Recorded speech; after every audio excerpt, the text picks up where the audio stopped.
back here. I will be back here. And I will be back with another vengeance.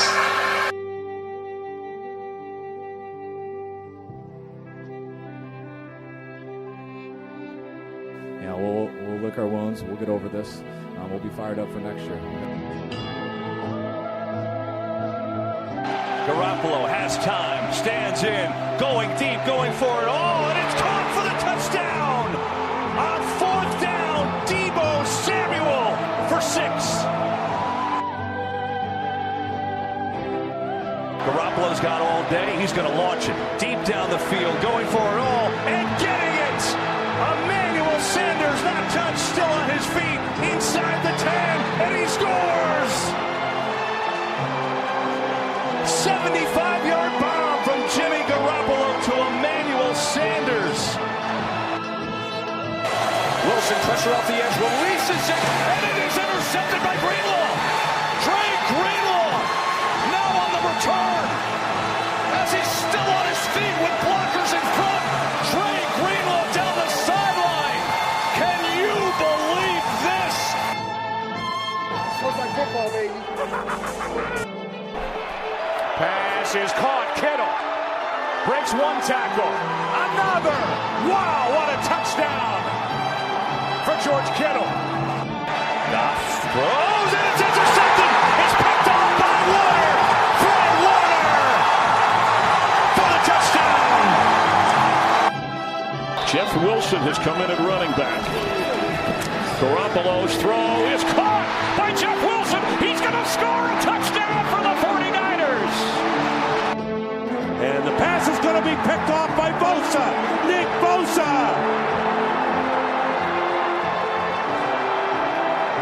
Can't bring him down till he gets to the 8-yard line. Wow. Now Evans in the slot. Winston picked off. It is Richard Sherman, who did not have an interception last year, and he returns it all the way for a 49ers touchdown, 32-yard. Garoppolo fires. It is caught. Still on his feet is Kittle with a big play.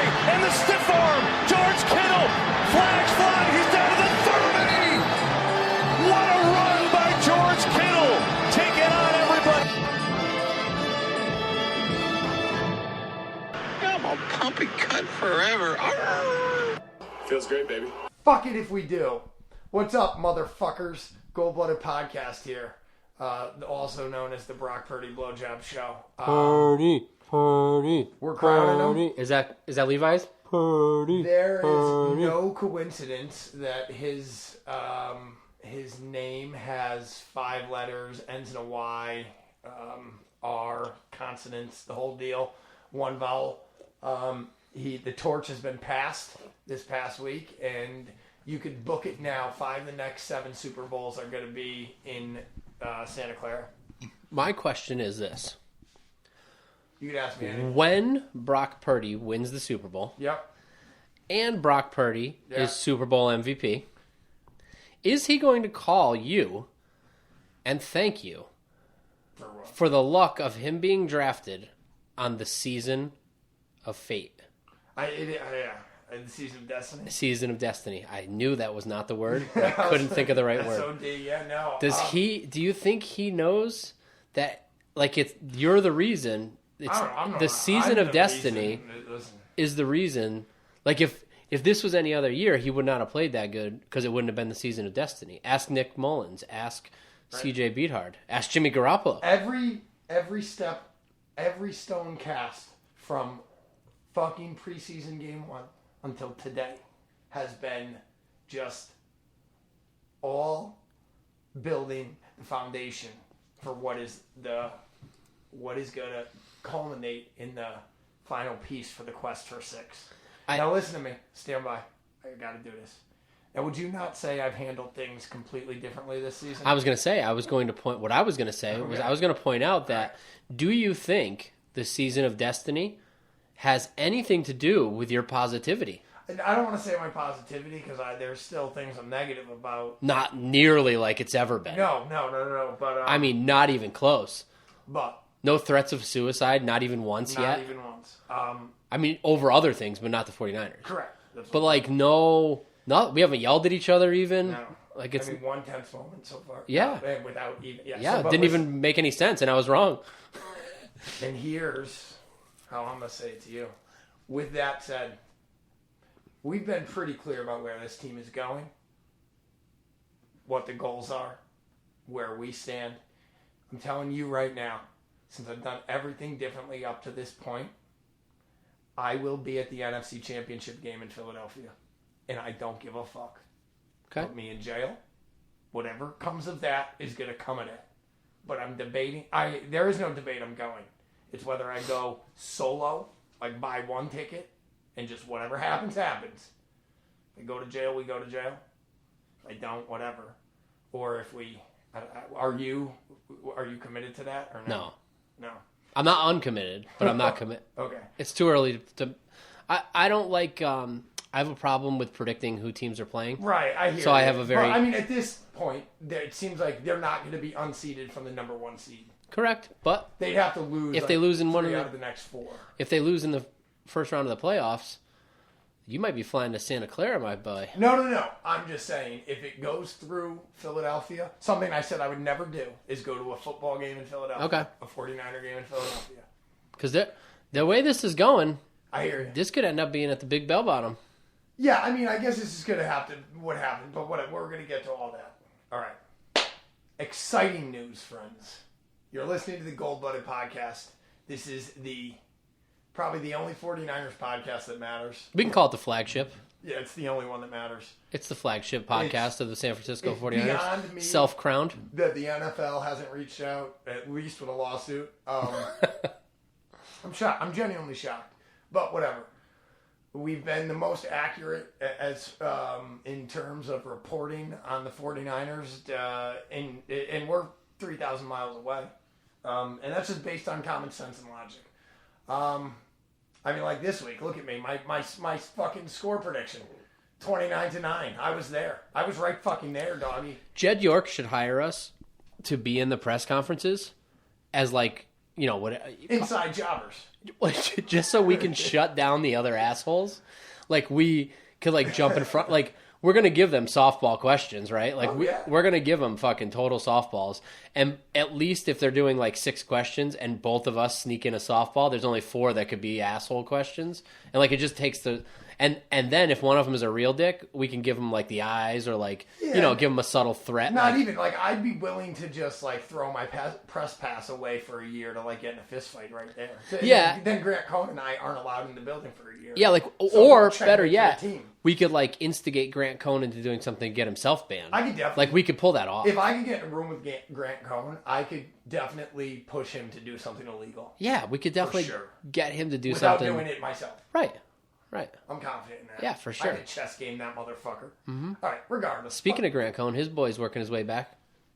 Oh, that would be exciting. Yeah, I don't think this week, but maybe next week. All right, so the 49ers played Tom Brady and the Bucks this week. Who? And, it was a fucking thrashing from the rip. Now, I do want to say this. I want to preface everything that's going to... I want to preface the blowjob that we're about to give with this. If I was a Bucks fan, I would be fucking livid with the refs. Like, that interception, I don't know that was like a viable hold, do you? I think it was. I've heard... I don't... What do I know? But I've heard people say it was. Okay. But I don't... What the fuck There was just a couple things in the game that I was like... And they were all like perfectly timed. You know what I mean? Yeah. Like, even that first hit, like how is that roughing the passer? Right. Oh. I mean, I guess he led with the head. Right. Oh, I know. You know what? At the time, live, I was like, I don't know. That definitely kind of sucks. Like, I hate that this is the NFL. But then thinking about the established rule, like, he led with his head. Yeah. Now, did you see what transpired in the Miami Dolphins Chargers games? Mm-mm. Okay. I think we should bring this up on the big. This is worth getting into quickly. Just go Chargers Dolphins roughing the quarterback. It'll come up. It was a huge debacle. A player from the Dolphins sacked the quarterback from the Herbert boy there, and it was the worst roughing the... First of all, they had the flag. They didn't throw the flag for multiple minutes. Like, they had to, like, think about it. Like, he didn't press down on him. His hands were up. Like, everything you can do, he did. And when you watch it in slow motion, it only gets worse. Yeah, I don't know, because if I remember the roughing the passer rule book. If I remember the rule book, I believe it says specifically intimidating and punishing acts as stuffing a passer into the ground or unnecessarily wrestling or driving him into the ground. The amended roughing the passer the rule. There was something about... Can I tell you the one thing I'm sad about this game? Go ahead. Boser didn't get a sack. But it was borderline, that one that he almost... I know. Yeah. I know. That's if it's Tom Brady. If it's not Tom Brady, that's a sack, I think. I don't know. I thought there was something about landing on him with all your weight. But he didn't there do it is. that. He put his hands on the ground so his weight wouldn't go on him. Cannot sack the QB and land on him with all or most of his body weight. He didn't do that. If you watch it again, he was... I think the bottom one is probably the better angle of it. He had his knees and his hands down, in my opinion. I think he was as soft as you can be in sacking a quarterback. No lead with the helmet. He definitely didn't put his hands down first. No, but he let all of his weight land first. How do you... And that is not instinct. Instinct is to put your hands out, and I don't know. That is soft, man. Yeah. That is... I agree. Either way. Yeah. Regardless. So, yeah, the 49ers... it's like I've said many times with our calls. If I'm on the other side, I'm pissed. Right. Like, just like the Brock Purdy, the opening play. If that's us, I'm fucking screaming. Oh, yeah. I'm livid. Yeah. And the same thing with the touchdown pass to Mike Evans getting called back. I'm through the fucking roof if that's us. Like, it's insignificant to the touchdown pass. Why did they call that one back? It was another hold. Oh, okay. But it's insignificant to the touchdown pass. Like, it's not... Right. It's not what freed him. It's not... Yeah. So, again, I'm livid if I'm on the other side of it. For sure. Okay, so... And the roughing passer, the whole thing is fucking whack. Right, agreed. But also... It's tackle fucking football. But also, we're coming from a team that's lost its two starting quarterbacks. So you understand why the NFL doesn't want that to happen. Agreed. Because, again, if you're not the 49ers, then they're out of the picture and this story doesn't happen. Yeah. The whole thing. All right. Josh Allen goes down next week. The thing's done. The boat's over. Yeah, the party's over. 100%. Yeah. They shut it down and we'll reconvene next year. All right, so... Or Mahomes. Did you see the Mahomes pass this week? Yeah. Oh, my God. Yeah. It's so next level. But you know what I saw? I saw Brock Purdy escape a defender and then drop a dime on Debo. We definitely saw Brock Purdy do things that we've never seen Jimmy Garoppolo do. Or rarely. We've seen in one game from Brock Purdy things that we may have seen Jimmy do in a whole season. Right. Like some of those his movement inside the pocket is ridiculous. It's very evasive, and he doesn't look like he would be that wily, but he is. Dare I say it kind of reminds me of Kyler Murray. A little small bit, guy, a little size. squirrely. Yeah. He also, what I like about him is when he does move, he's always looking downfield. He's not looking to run for it. So, except on the touchdown. Okay, let's back up here. He takes the hard hit, gets the ball rolling, ends up scoring a touchdown on that first drive. No, Debo does. Right, no, we do. The team does. We score, right? Debo. Yeah. Debo runs it in for like 19. Right, moves the ball downfield. Debo just doing what Debo does. The defense just absolutely this game, again, another scoreless half, which is just insane. There's 8 of them now leading the league. Where's the people that thought we gave too much for Christian McCaffrey? Yeah, that is bonkers. 120 yards. Where 2 are touchdowns. We need the draft picks. I never liked him just because I don't like white people. But what are we gonna do without the draft picks? We're gonna win the Super Bowl. Is what we're gonna do. That guy is a fucking animal. Those cuts. We've not had a running back that makes cuts like that. We've had fast running backs. We've had good running backs. We've had strong running backs. but not ones that make those full speed cuts and keep accelerating like that. I've seen him make 2 catches that we have wide receivers that don't make. Dude, I mean, I don't mean insane. Getting that other foot down on the touchdown catch, insanity, next level. And just like that, remember the leaping one he had? I think the first game or the second game. Ridiculous. So worth every draft pick. Agreed. Remember, we drafted Solomon Thomas in the first round. Ugh.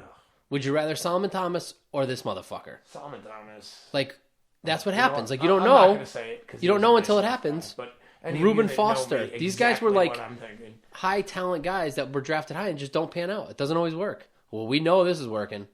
And so then I saw the one. I guess overall, I want to say this about the game. I don't want to say it was a complete game because but it didn't need to be. They put it away in the first half. Yeah, they obviously put it. And what I loved was the 4th touchdown with a minute and change left in the first half. Yes. You're up 21-0.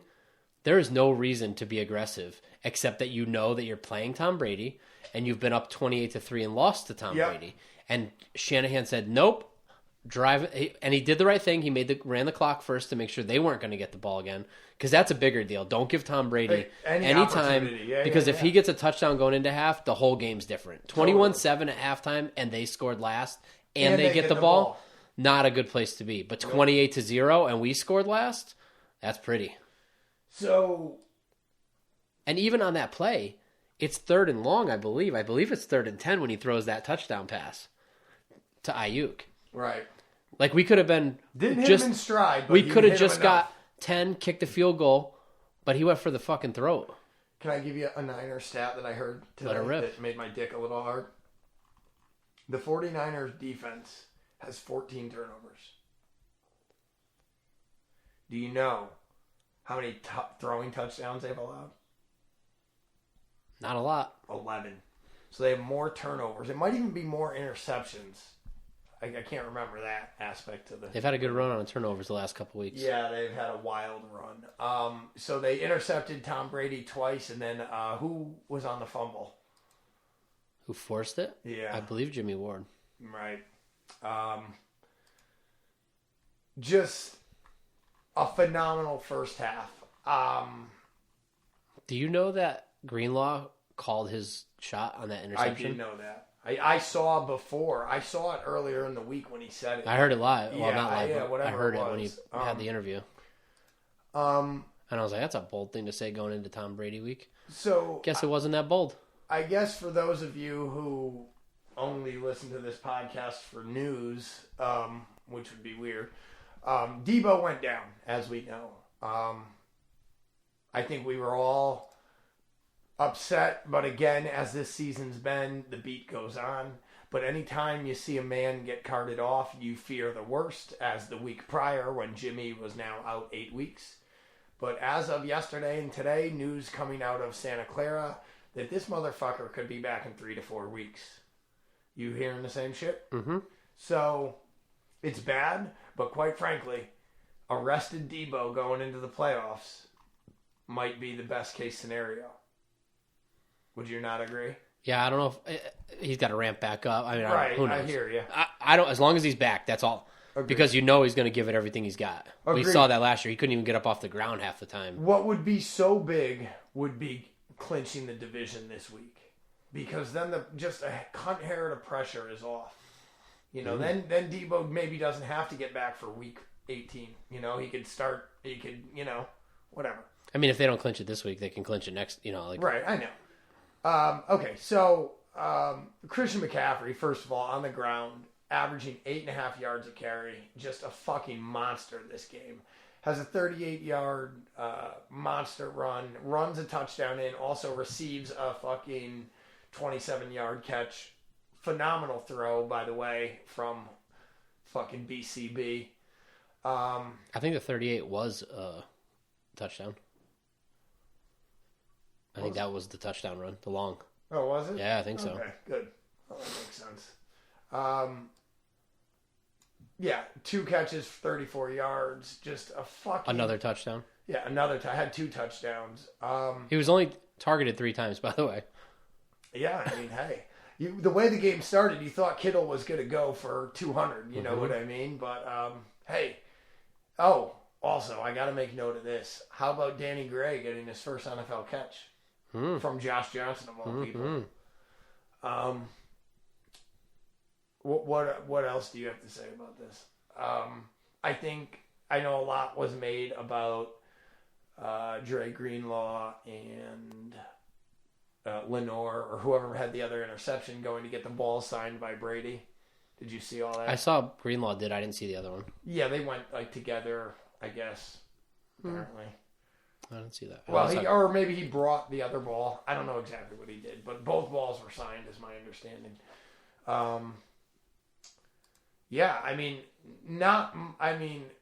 again, Brock Purdy also supposedly has an oblique and rib injury day to day. I don't think there's any way he doesn't play this game against Seattle, even on the short week. Kevin Givens with an MCL sprain will miss a few weeks. Dante Johnson blew his shit out. He's done. He's a fucking flat tire. That's probably career for him. Yeah. At this age. Yeah. Gotta believe. Sammy Womack, concussion protocol. Oh, that's unfortunate. Yeah, with the short week, he won't be able to play Thursday. Yeah, and then Amory Thomas, Kerry Hyder, ankles limited at practice. How are they looking for this week? The day-to-day, we could probably see him. Yeah. All in all, it was a phenomenal ass-kicking. It was everything I expected it to be and more. My faith is in Brock Purdy. He has my heart. A lot was made of his parents crying, that whole deal. That's not my cup of tea. You have anything you want to say about that? That was nice. Nice when things are nice. Yeah, I'm so hyper focused on the next step. Like, I just want Thursday here. At this stage, like, I am fucking ready.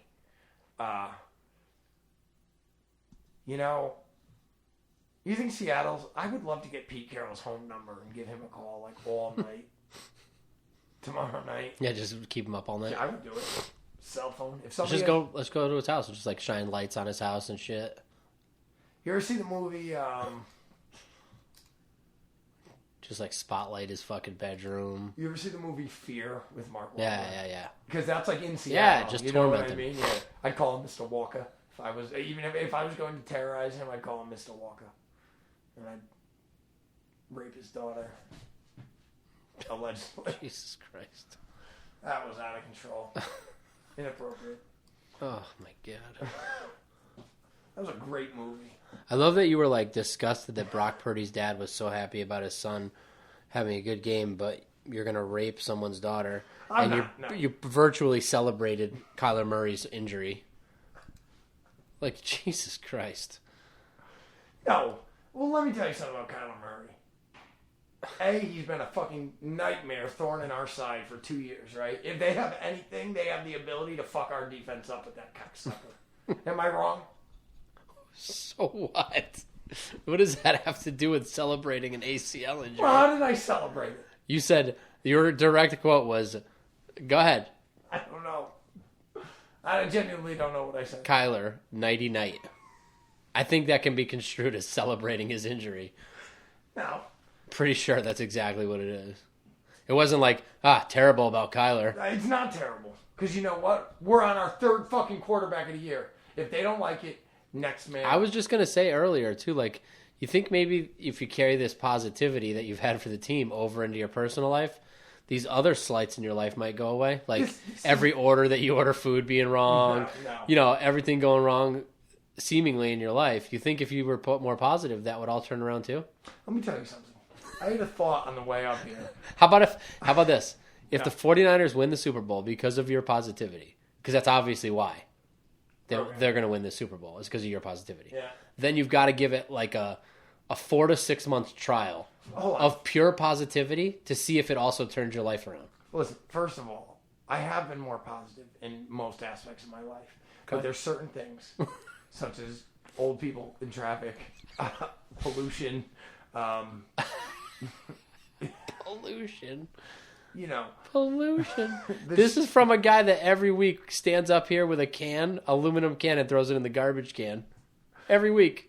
Right in the garbage can. I forget we recycle here. Well, I recycle at home. Like, I'm a fucking stingy recycler. So it's odd that I do that here, knowing there's recycling. Well, all right. Good. I'll do it. This is from a guy who let the shower run for an hour and a half during a drought. When?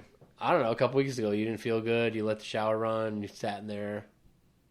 Yeah, but I probably didn't shower the whole week. So what the fuck? I take one shower for the week. It's like I take a shower every day. Sometimes you need that. Sometimes you need the water therapy. I'm just saying, if maybe all I'm saying is, if it works for the 49ers, if you throw a fucking shit ton of fucking keg cups out of your car window onto the street in fucking McDonald's wrappers, you're a piece of fucking shit. Yeah, I agree. And you deserve my anger. See, that's where I don't know. I have to intervene there. I'm okay with that, but like, it shouldn't carry with you through the rest of your life. That incident. That's all I'm saying. Well, try to be like pick up the garbage, throw it in their window. Maybe that's fine. I'm cool with that. Right. But then like after that, be like, oh, that was cool, and then move on. Yeah, but this is. I'm just suggesting. I hear you. I'm sure it's worse. It's working for the Niners. I'm sure it's working. I'm sure my wife would be thrilled with you telling me these things. It is working for the team. You're not the only person that says this to me. It's totally working for the team. Right. Well, listen. That's all. Okay, hold on. Your positivity has turned this organization around. Let me tell you something else. I have a job. I met with my boss at my 1 year point, and he said some things. And he didn't say, he was not critical of me, but he said some things, and I understood what he said. And I changed the way that I operate at work. And, like, that's been a noticeable difference. You know, I'm smart enough to pick up what he was putting down. And it more or less boils down to me getting extremely frustrated with the idiocy of the common man. Just people in general, I guess you could say. So but there has to be an outlet for it. That's the deal. Because when I don't, I want to kill someone. I just genuinely want to take a fucking axe and just bludgeon someone to fucking death. Maybe don't use that analogy a week after someone did that in Milford. Did you see the video of him walking with the axe? Yeah. He was fucking. That guy's a fucking piece of trash. Oh, yeah. No. Okay. Let me back. I want to engage with someone who also has an axe. Okay. That I genuinely. Fair fight.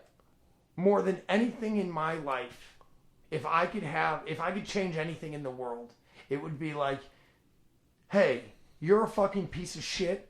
Let's go out to the street and handle this with fucking axes.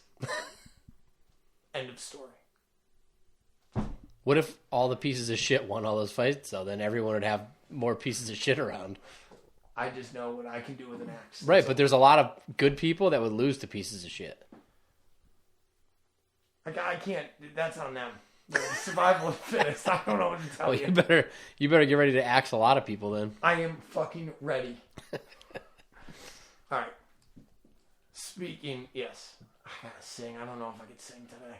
I'm on a fucking weird mood. Fuck my twat. Fuck my twat. It's the beast of the week. You really gave it your all. We really appreciate your output. Listen. Hope you didn't throw your back out on that one. Sometimes this is what you get. That's the equivalent of the guy that hides in the porta potty all day on the job site. Never. Listen. Oh, look, there's something over there I got to sweep up. Someday, you guys are carrying shingles up the ladder? Oops, I got to sweep up this room over here. I sing. I don't know why. I just don't have the ability to sing tonight. All right. It happens sometimes. Well, if it was any other quarterback, it would be Christian McCaffrey for Beast of the Week. Yes. If this was Jimmy G under center and even Trey Lance under center, I'd go, yeah, that's what you're supposed to do. But this poor guy has been treated like nothing but dirt since the minute he got drafted. Some fucking cunt stood in front of the national media on draft day and said, at pick number 262, Mr. Irrelevant is Brock Purdy from Iowa State. So bad. That bitch couldn't catch a football if it hit her in the fucking twat. Oh, I didn't want And she had the balls. These people have the balls to stand up there and tell someone that's worked their entire life 4-year starter in college, won big games, made the team relevant in college, worked his whole life to this point. Mr. Relevant. Whoever started that should die in a fire, first of all. To undermine anyone's fucking lifelong work by calling them that, and then parading this poor guy around as Mr. Irrelevant and fucking... The jersey. Oh my God, the whole thing. It's so corny. Now, here's the other thing. When he wins this Super Bowl... Oh, God. They're not doing that anymore.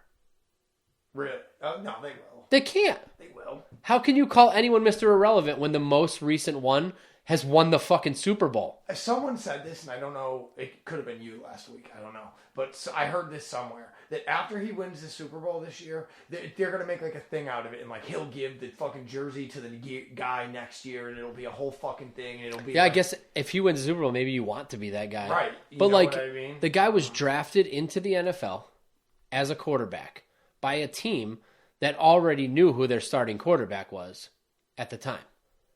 And also had Sudfeld on the roster at the time. Yeah. It means something. Him making this roster is probably the biggest shock of... He was making it prior to Jimmy as the backup. Right, but which is ballsy because they guaranteed Sudfeld's money when they signed him. Right. It just doesn't... It's crazy. It's just crazy that he's here. It's just bullshit that they fucking completely disgraced this poor young man. And here he is doing nothing but balling. And therefore... He is my beast of the week. Sorry, Christian. You deserve it for what you did. But unfortunately, it's Brock's week. Okay. Before I get to the beast of the week, I'm going to tell you the history. Or supposedly the first Mr. Irrelevant was in 76, Kelvin Kirk. I don't know. Has there ever been one that became prominent? That's the question. Not really. We're breaking it down. Yeah. Let's go, Purdy. Well, I mean, listen. SOD. He can thank you for that. I want to tell you something. I didn't sing, and that's fine. But I'm going to say some things like this. I told you at some point this year, when things were at their worst, that this was going to be a historic fucking season. He was the first quarterback making his first start to beat the fucking great Tom Brady. He is throwing for touchdowns, running for them, slinging his dick in anything that moves. I agree with you that he is the beast of the week, but Chris McCaffrey deserves a fucking hand job on public transportation for his efforts this week. As well, something has to be said again to Kyle Shanahan and the quarterback coaching staff. The fact to have 3 guys, I'm not saying they all played. I mean, they all played at the highest levels, but I think we were arguably seeing the best Jimmy we've seen. Agreed. We don't know what we would have gotten out of Trey, but I was excited to see where it would have went. Again, you see what one rookie's doing. Why couldn't another with arguably better physical traits? We'd probably be in a similar position as we are now, right? Mm-hmm. I don't think we'd be in a worse position. Yeah, there's something to be said for Brian Griese. It's his first year as our quarterback coach. Yeah, I mean, I fear that he'll be gone. He's going to have to get bumped to offensive coordinator, in my eyes. I don't know. Maybe. All right. On the defensive side of the ball. This is easy for me. Dre Greenlaw. 100%. No question. If he's on any other team that Fred Warner's not on, he's the most talked about player on that team. I think talk coming for both of those guys to get the Pro Bowl nod is pretty dope. I think that might happen. This defense is, thinking about it, I think it's better than the defenses of the Bowman-Willis era. And this is after losing Mosley and Verrett. Right. And here's why I'm going to say this is better than the Bowman era, the Willis era, like the Harbaugh defense. I feel like the secondary is better now. I feel like they had hard hitters then, but I don't feel like they played as well. Oh, they don't have as much coverage. We never had a Charvarius Ward, first of all. Right. That's a number one corner. And when we play a team that has a clear number one wide receiver, he follows him. He does it, yeah. We haven't had a number one corner like that in some time. Yeah. Since a shutdown corner. Yeah. That's what makes me wonder just what it could be if Mosley was there. I mean, the other guys playing opposite are doing well. And the Tashawn Gibson pickup is like still one of the biggest to me in the league. Yep. Because it was supposed to be Jimmy Ward and Hufanga back there, and then we would have to have somebody else in the slot. And Jimmy Ward has been playing out of his mind. The whole defense. The thing is with this defense is we have great players at all three levels. Most defenses do not have that. Right. If you find a defense that has a great tackle or end, they don't have great linebackers. They have good linebackers or good cornerbacks, but we have great at all three levels. You've got Charvarius Ward in the back end and Jimmy Ward in the back end. Then you've got Fred and Dre in the middle, and then you've got Nick and Armstead and whoever the fuck else up front. And it's absurd. Also the youth. You know what I mean? And the depth. Yeah. I mean, if Dre or Fred has to come off for a series for whatever reason, you feel fine with Aziz out there. Did you see the image of Aziz with his hand around Brady's throat? Yeah, I love it. It's fucking. Oh, I love it. I want that image tattooed. I did see also 17 other images of that fucking baby crying. What baby crying? Oh, Tom Brady all day. All day to the refs, crying. Everybody's always said that, and I never really felt it, but boy, did I feel it in that game. I mean, he's in the worst fucking... When Jimmy Ward threw, what's his name, to the ground, he was pissed. But you can do that to within 5 yards. Learn the rules, Dickie. He's a cunt. I mean, again, Jordan did it at the end of his career. You know what I mean? You try to do it on your name alone, and... Dre led the team in tackles. Yeah, he sure He had a pass defended. Yes. And he had his interception. Oh, that's right. That's right. That's a stat line right there. Was that the one that he batted up? Yep. Yeah, that was a very athletic play. Hot boy interception. I mean, just even that play last week where he knocked that ball loose going to the ground was next level. Yeah, he's having a stretch. Why didn't Kyle Juszczyk have a tackle? On the fumble recovery, probably. Debo's fumble. When Debo got hurt, he fumbled. Oh, that's right. Yeah, that was difficult. I was sad. Juice might also play on special teams sometimes. Yeah. Because he could probably bring some wood. Gibson, who had the other interception? Mr. We got to go down for interceptions. I know. I wanted to get it right without looking, though. Gibson, yeah. It was Gibson. And he had a good run back on it, too. 36 yards. He was on the post game, and they were talking to him about it, and he said that there were some guys celebrating too early and not blocking, or he thinks he could have taken it to the house. He goes, we're going to have to talk about that. I won't name any names, but we're going to have to talk about that in our meetings. Look at that video. It was pretty funny. He's like, I've been guilty of it, so I'll cut him a break. Hats off to Ray McLeod and the whole special teams. Ray's been doing it. He is... In the past 10 years, this has been the most, consistent thing I've seen back there. I like it. He had a reception, too. Yeah. And then he also had a couple runs, right? Oh, yeah. I did see him in the background, didn't I? Yeah, Ray McLeod. Yeah, look at that. Yeah, 3. Were they trying to play Debo with him? Yeah, he ran like a jet sweep on one. Danny Gray had his first catch in the NFL. I said that before. Good. Glad I was listening. Josh Johnson threw it. Oh, yeah, that's right. Yeah. How about that? Yeah, well, listen, this is the podcast where I get the same stats twice. And if you don't like it, lick my taint from the back door. In case you missed it the first time. That's right. That's what we do. This is the Gold-Blooded Podcast. Flagship 49er podcast. The only one that matters. Give us a review, because that's what matters to us. Also, sending us money. www.patreon.com/Gold-Blooded Podcast. Email us, whatever it is. We want to hear it. goldbloodedpodcast@gmail.com. Our sponsor, Lucky Rose Tattoo in Middlebury, Connecticut. For all your American traditional and phenomenal tattooing needs, get over there and have the fine gentleman over there fucking tattoo a penis on your forehead. Listen, I celebrated. I danced. I was very excited for this game. I feel very good about it. I am, as anyone knows who's listened to this podcast, I did it. As anyone knows who listens to this podcast, my life is missing one thing: a Super Bowl ring as an adult. Since I've been a swinging dick, I was a fucking baby cunt in 1995. I want nothing more than to act a total fucking cocksucker for a full calendar year. And I made some changes. The team has made some changes. And the gods have cast their stone. This is our season of destiny. It is my time to shine. This is what I've always wanted. Brock Purdy. He should be the president of the United States, quite frankly. I think we should run him. BCB for Prez.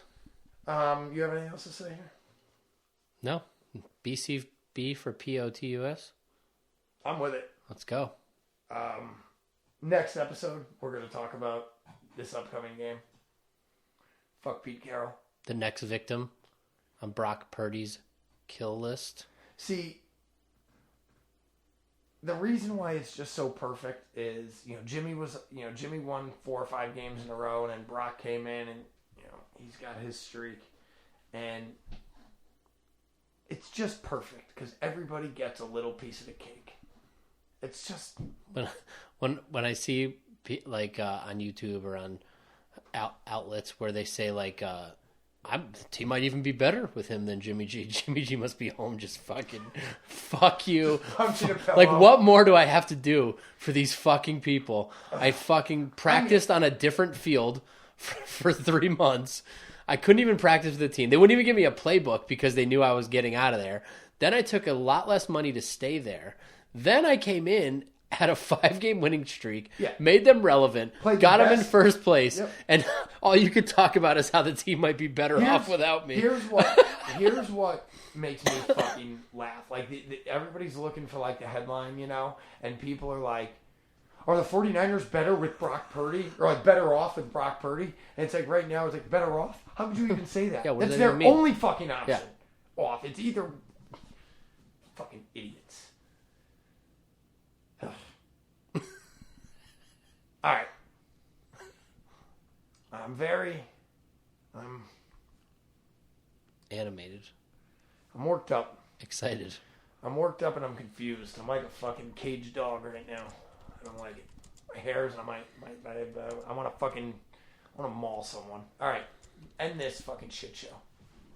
Please. Thank you.